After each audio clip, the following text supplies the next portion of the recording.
Chief. Thank you. All right. Good morning. I'm Lieutenant Zamora with the Homicide Division Missing Persons Unit. To my left, I have Detective Sergeant Jimenez, Detective Brian Fort, and Detective Atlanta Claiborne. Today, we're discussing facts related to 25-year-old Rudy Farias, who was reported missing on March 7, 2015. He was 17 years old when his mother reported him missing. During the 8-year time frame where he was missing, investigators followed up on many tips, leads, collected evidence proving that Rudy was not missing during the 8-year period. Many of these facts included contacts and statements with relatives, friends, neighbors, and medical professionals. Rudy was recently identified as having previous HPD interactions, meaning that he made contact with patrol officers out on the street.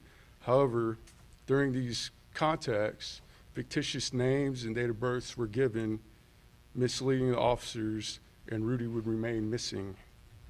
In fact, both Janie, Rudy's mother, and Rudy himself gave fictitious names while interacting with various patrol officers. After investigators talked with him yesterday, it was discovered that Rudy returned home the following day on March 8th, 2015. The mother, Janie, continued to deceive police by remaining adamant that Rudy was still missing. She alleged her nephew was the person friends and family were seen coming and going. However, we disputed that. Currently, the DA has declined any charges at this time for making fictitious reports and failure to ID. Investigators have reached out to Adult Protective Services. HPD Victim Services has reached out. We've also connected Rudy with Victim Services to ensure that he has a method to recover. Now, based on Rudy's interview, there were no reports of sexual abuse reported. If there is a disclosure made, we will continue to investigate. Currently, the investigation is active, and there are new leads coming in. We'll continue to follow those leads. We do take all allegations seriously, and any new information or facts that we receive will be investigated. Thank you, Lieutenant. One question at a time, please. Oh, Do no. not yell them out. I'm gonna let him translate, then we're gonna do it. Okay, Thank you. Go ahead. Yeah. Thank you, Thanks. Chief. Thank you, Lieutenant. Yes, sir. Thanks. Buenos días y gracias a todos por estar aquí. Antes de hablar sobre el caso involucrando a la persona desaparecida Rudy Farias, vamos a hablar un poquito sobre un asunto que ha aparecido en las noticias, que es referente a las cámaras montadas en el tablero de los vehículos policíacos. Queremos avisarles que de todos los vehículos que tenemos en nuestra flota, no todos necesitan una cámara montada. Muchos vehículos son usados en investigaciones, no hacen paros de detención de tráfico y esos no necesitan cámaras montadas. También si son vehículos que van a ir a asuntos comunitarios, esos vehículos no necesitan cámaras montadas.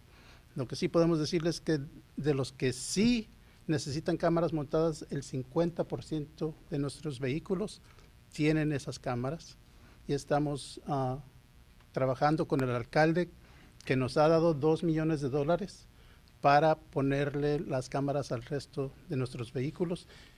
Aproximadamente 143 vehículos van a ser, se les va a agregar esa cámara montada y esperamos acabar con el resto de la flota cuando haya fondos necesarios. Ahora, referente al caso de Rudy Farias, voy a hablar un poco sobre lo que dijo el teniente de esta investigación. En el 2015 se reportó a este individuo como una persona desaparecida. En ese momento tenía 17 años de edad. La investigación que han conducido los detectives nos indica de que esta persona en realidad no estaba desaparecida, que hubo contactos con la policía durante estos 8 años. Desafortunadamente, cuando hubo contacto con la policía, este individuo dio otro nombre, un nombre ficticio, y por eso nunca se pudo indicar en nuestros récords, en nuestros archivos, de que esta persona que había sido reportada desaparecida había tenido contacto con la policía. Entonces, van a contestar sus preguntas. En este momento nada más quiero decirles de que cualquier necesidad que tenga Rudy se le va a dar. Si necesita ayuda de nuestras divisiones de asistencia a víctimas, se les va a proporcionar. ¿Okay? No se les ha dado ninguna, el procurador, la oficina del procurador no ha aceptado ningún cargo en este momento. Let me handle Gracias. Lisa. Go ahead, right. Yesterday, Yeah. we heard from activist Cornell X, and he made some shocking allegations that he was I'm in the handling room with a detective, and he heard from Rudy firsthand. He said that there were sexual abuse allegations and that he was drugged by his mother. From what you just said today, are you saying that the activist was lying? Basically, what we're saying is our investigation is our investigation, and we treat it the same. We're going to, our investigators were in the room, and basically, you know, what they heard and what they interviewed, that's what we attest to in our offense reports and our investigations. And I'm not here, neither are they here, to question anybody's integrity. But our integrity with the Houston Police Department stands, and we're going to report and put in offense reports what a victim or potential victim tells us, okay? But just to be clear, in that room, the detective did not hear anything about sexual abuse allegations. Go ahead. Can you just clear that up? Sergeant, Yeah, Sergeant Stefan Jimenez. Yes, I interviewed him, and no, there was no, you know, I'm trained to listen for probable cause. I'm trained to listen for statements that can help me get charges or move forward with a case. And no, there was no statements made during this investigation so far, no. Thank you. Next question. Go ahead, Mario. Can that be answered in Wait a minute. Go ahead. Good. We get it. Yeah. There's a key word there. Go You ahead. said there was no reports of sexual abuse. Is that correct, sir? What you said? That is correct, coming from Okay. Rudy Farias. Was there any conversations about a sexual relationship between the mother and the son? So we don't release any type of information related to sexual assaults. That's just state law. I Okay. can't comment on that. Go ahead. Chief, is Rudy a victim then in all of this, or did he and his mother work together? I mean, he wasn't missing now. The investigation is still going on, Courtney, and I'm not going to say that he's a victim or not. I'm thinking, you know, and saying we're going to treat this just as we do with any potential victim or victim, and we're going to give respect to everybody that's involved. We're going to conduct our investigation, and we're kind of right at the beginning of it. This investigation is going to go on after this press conference. What's next? Could we see Sorry. charges? If charges are you know, appropriate, they'll see, but let us conduct the investigation. And what's next, Courtney, just as any other investigation, we're going to follow our evidence. We're going to do more interviews, and we're going to follow the evidence, and I think that's important. Go ahead. Chief, can you say, were there any signs of mental illness, that he might be mentally ill, that his mother might be mentally ill? We're not going to say that right now. Anyway, we're going to conduct an investigation. It's really too early to determine that. There are going to be some more parts to the investigations, and you know, some of that may come into play, but right now, no. Just because there were some other allegations that he had been held prisoner, that he had been taken to Mexico, is there any indication that that was true, or was that like a delusion? Lieutenant? you guys want to Yeah. answer that? Because that would have been kidnapping, right, or holding somebody against their will? We don't have any information to say there was any kind of kidnapping or anything like that right now. Okay. Have any search warrants been served at the house where she used to be, or used to be? I think it's no search warrants. Right? No, at the Yeah. time he was reported missing 8 years ago, being missing is not a crime. So the detectives had no lawful means or probable cause to issue a search warrant for the residence, which was searched several times. We're going to work our way down, and we'll get back to you. Go ahead. Yes. On the dash cams, what is the timeline for installation for the new ones? There's no permanent timeline. As you can imagine, there's a cost to it, and there are some complications. And give you one just quick thing, a challenge. 200 of our vehicles are model 2014 or older. That's a challenge. I'm not, you know, when we're up against a financial budget like we are, you know, you got to pick and choose, and you got to prioritize some things. So, but as quickly as funding comes in, we're going to work to get in all of our patrol vehicles and those vehicles that come into contact with the public with dash cams. But I want people to realize one thing: 100% of our officers that's out there on the streets have body-worn cameras on, 100%. And we know for a fact that if you would choose dash cams, I'd love to have both systems, okay, 100%.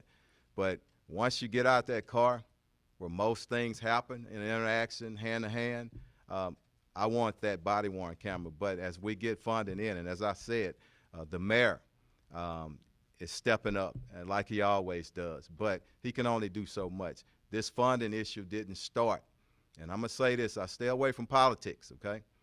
But the citizens in Houston, at some point in time, we're going to have to really face how we're going to properly fund public safety and public servants, okay? Because you need better fire trucks, you need better equipment. We can't keep kicking that can down the street. We're going to have to talk about things of a revenue cap, but we'll leave it to the politicians. Next question. Go ahead.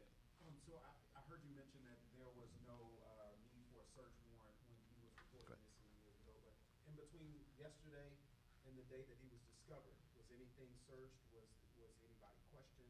Did anybody go by the house? Rudy and his mother were interviewed yesterday.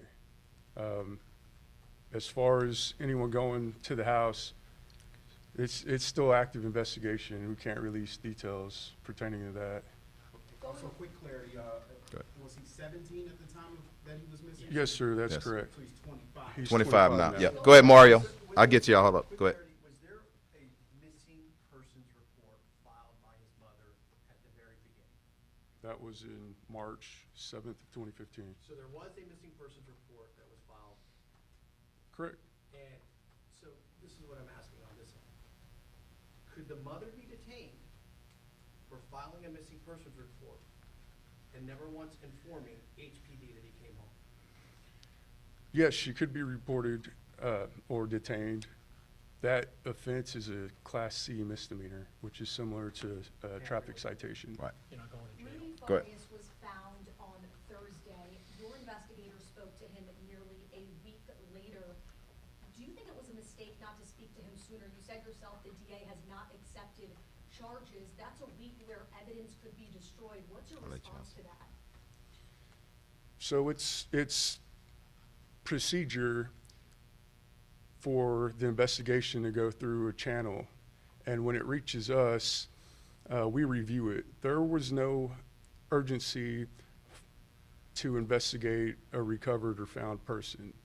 And I say that because patrol officers made contact with him. They ensured that he was safe. They contacted HFD to make sure that he didn't need medical treatment, and he was cleared on scene by HFD. He refused transportation to the hospital.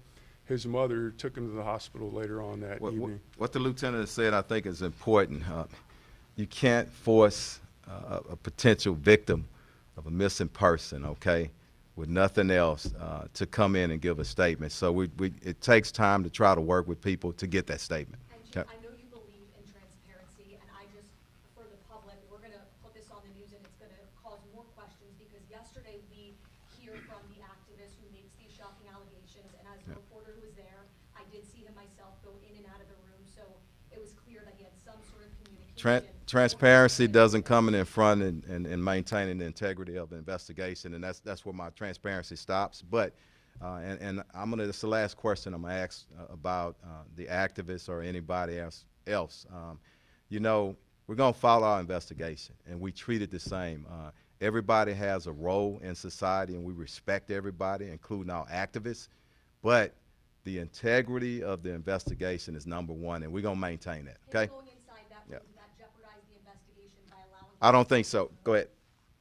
Anybody? Do you know where's Rudy at this moment and his mom? Yes, we do. Rudy's safe. He is with his mother by choice. And he's an adult. Yeah, He's a 25-year-old man. right.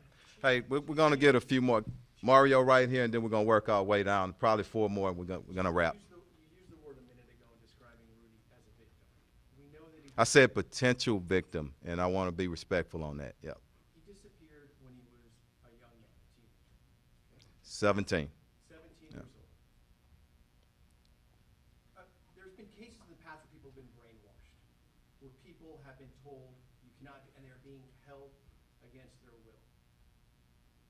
For everyone that's going to be watching this worldwide, because this is a worldwide story, how do you not separate him until you guys are able to get everything together, considering that he disappeared as a child? Mario, you've been in the business for a long time, and I'm gonna let you answer that. Okay, we've explained everything, some of the challenges or whatnot. Here's a fact: he's a grown man. 20. Listen to what I'm saying. If you want me to answer, no, he was an adult, 17. Hold up, okay. Not confrontational. I respect what everybody does. Okay, but 17 years old. That's an adult in the state of Texas. Okay. A lot of things that we shared up here. So we're going to work our way through it. It takes a little while. There's a lot of development still, even last night, okay? We know that. Everything's coming up. We're going to investigate it. The integrity is going to stay in place. We're going to treat him the same as any other person that comes through that we're conducting an investigation on. I'm done with that part. Go ahead, Courtney. Detective, this might be a better question for the Go ahead.